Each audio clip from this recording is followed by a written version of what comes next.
एक गांव था, भैरवपुर, जहां हर शाम एक अजीब सी आवाज गूंजती थी। एक ऐसी आवाज जिसे सुनकर लोगों की रूह कांप जाती थी। लोग उसे कहते थे आहट। तो चलिए, आज इसी रहस्यमयी प्रेत बाधा की कहानी की परतें खोलते हैं। तो कहानी की शुरुआत होती है भैरवपुर नाम के एक दूर दराज बिल्कुल शांत से गांव में। जैसे ही सूरज ढलता था ना, सड़कें एकदम वीरान हो जाती थी और एक अजीब सी खामोशी पसर जाती थी। और इस पूरी खामोशी के सेंटर में थी एक पुरानी खंडहर हो चुकी हवेली। लेकिन गांव वालों का मानना था कि उन सुनसान गलियों में कोई और भी मौजूद है, कोई अनदेखा अनजाना साया। और यहीं से जन्म हुआ उस खौफ का, जिसे गांव वाले कहते थे आहट। सोचिए जरा, ये सिर्फ कदमों की आवाज नहीं थी, बल्कि एक ठंडा सा एहसास था कि कोई ठीक पीछे चल रहा है। और जब आप पलट कर देखते हैं तो वहां कोई नहीं होता। बस इसी डर ने पूरे गांव को जकड़ रखा था। तो ये सब शुरू कैसे हुआ? एक शर्त से। रीना नाम की एक लड़की जो गांव में घूमने आई थी, उसने अपने दोस्तों की चुनौती मान ली। उसे ये साबित करना था कि भूत प्रेत कुछ नहीं होते, और वो अकेली उस शापित हवेली में चली गई। हवेली के अंदर टॉर्च की रोशनी में डरावनी परछाइयां बन रही थीं। और तभी उसने कुछ ऐसा देखा जिससे उसकी सांसें ही थम गईं। दीवार पर उसकी अपनी परछाई के ठीक बगल में एक और साया हिल रहा था। पहले तो उसे लगा ये दोस्तों का कोई मजाक है, पर जल्दी उसे अपनी गलती का एहसास हो गया, क्योंकि वहां उसके सिवा कोई नहीं था। हवेली से बाहर आने के बाद भी वो डर खत्म नहीं हुआ। असल में वो डर अब उसके साथ आ गया था। आहट अब उसका पीछा कर रही थी। रात में कमरे में चलने की आवाजें, आईने में अपने पीछे एक धुंधली सी परछाई, ये सब अब उसकी जिंदगी का हिस्सा बन चुका था। पर रीना अकेली नहीं थी जो इस खौफ का सामना कर रही थी। अगली कहानी है रघु की, जो गांव का नाई था। एक रात तालाब के पास से लौटते हुए रघु को भी वही आहट सुनाई दी। और फिर अचानक एक सफेद साया उसके सामने आ खड़ा हुआ, जिसकी हरी आंखें अंधेरे में चमक रही थीं। उस साये ने सिर्फ एक बात कही, तेरा समय आ गया है। इस एक घटना ने रघु को अंदर तक तोड़कर रख दिया। आहट का खौफ सिर्फ उन तक सीमित नहीं था जो इन बातों में यकीन करते थे। इसका अगला शिकार बना अनिरुद्ध, गांव का स्कूल मास्टर, जो भूत प्रेत को बस एक अंधविश्वास मानता था। एक रात हवेली के पास से गुजरते हुए अनिरुद्ध को अपने पीछे भारी जूतों के चलने की आवाज सुनाई दी। उसने पलटकर देखा, पर वहां कोई नहीं था। और तभी उसके कान में एक सर्द सी फुसफुसाहट आई, तू बच नहीं पाएगा। उस एक रात में एक तर्कवादी इंसान का हर तर्क डर के आगे टूट गया। जब डर हद से ज्यादा बढ़ गया तो लोगों ने अध्यात्म का सहारा लिया। गांव के पुजारी मोहन ने उस अनदेखी ताकत को शांत करने का जिम्मा उठाया। मोहन हिम्मत करके हवेली के अंदर गया और मंत्र पढ़ना शुरू किया। लेकिन जवाब में उसे शांति नहीं, बल्कि एक चेतावनी मिली। हवेली की दीवार पर खून से एक संदेश उभर आया, आहट से बचना नामुमकिन है।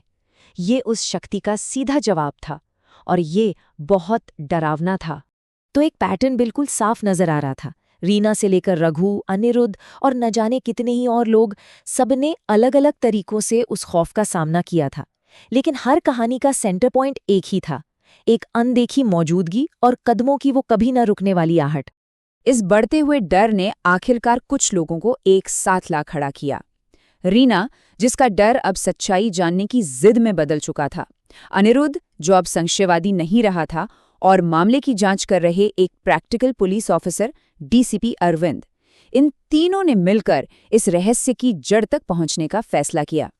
उन्हें यकीन था कि सारे सवालों के जवाब हवेली में ही छिपे हैं, खासकर उस जगह पर जहां कोई जाने की हिम्मत नहीं करता था, हवेली के अंधेरे और भुला दिए गए तहखाने में।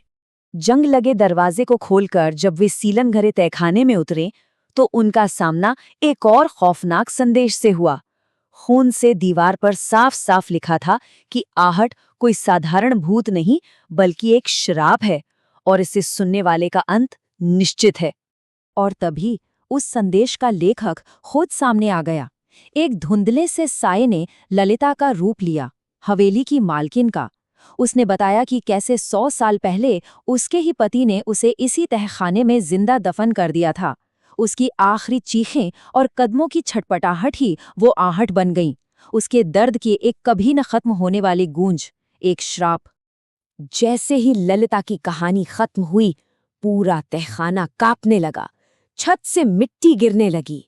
अपनी आखिरी चेतावनी देते हुए ललिता की आवाज गूंजी कि उसका श्राप हमेशा के लिए है और जो सच जान चुके हैं वो भी इससे नहीं बच सकते। वो टीम बमुश्किल वहां से अपनी जान बचाकर भाग निकली। अब उनके सामने बस एक ही रास्ता था। डीसीपी अरविंद ने एक लॉजिकल प्लान बनाया। अगर हवेली को ही जला दिया जाए तो शायद ललिता के अवशेष भी नष्ट हो जाएंगे और ये श्राप हमेशा के लिए खत्म हो जाएगा। यही एक आखिरी उम्मीद थी। और फिर हवेली में आग लगा दी गई। लपटों ने इस पूरी मनहूसियत को अपनी आगोश में ले लिया। उस रात सालों में पहली बार भैरवपुर में एक सुकून भरी खामोशी थी। कोई आहट नहीं थी। ऐसा लगा जैसे सब कुछ खत्म हो गया। लेकिन क्या कोई श्राप इतनी आसानी से खत्म हो सकता था? कुछ दिन बाद जब रीना अपने कमरे में अकेली थी, उसे वही जानी पहचानी आवाज फिर सुनाई दी। कमरे के एक कोने से धीमे शांत कदमों की आहट। हवेली जलकर राख हो चुकी थी, पर आहट अब भी जिंदा थी। और यही इस कहानी का सबसे भयानक सच था। वे एक भूत से नहीं लड़ रहे थे जो किसी जगह से बंधा हो, बल्कि वो एक श्राप का सामना कर रहे थे। एक ऐसा श्राप जो एक बार किसी ने सुन लिया तो हमेशा के लिए उससे जुड़ जाता है। हवेली को जलाना बेकार था क्योंकि आहट का घर कोई इमारत नहीं, बल्कि इंसान का अपना डर था। तो अंतिम निष्कर्ष यही है कि आहट सिर्फ एक आवाज नहीं, बल्कि एक परछाई है। एक ऐसी परछाई जो एक बार किसी का पीछा पकड़ ले तो फिर कभी नहीं छोड़ती। सवाल ये नहीं है कि वो सुनाई देगी या नहीं, सवाल ये है कि कहीं वो अभी भी पीछे तो नहीं चल रहे।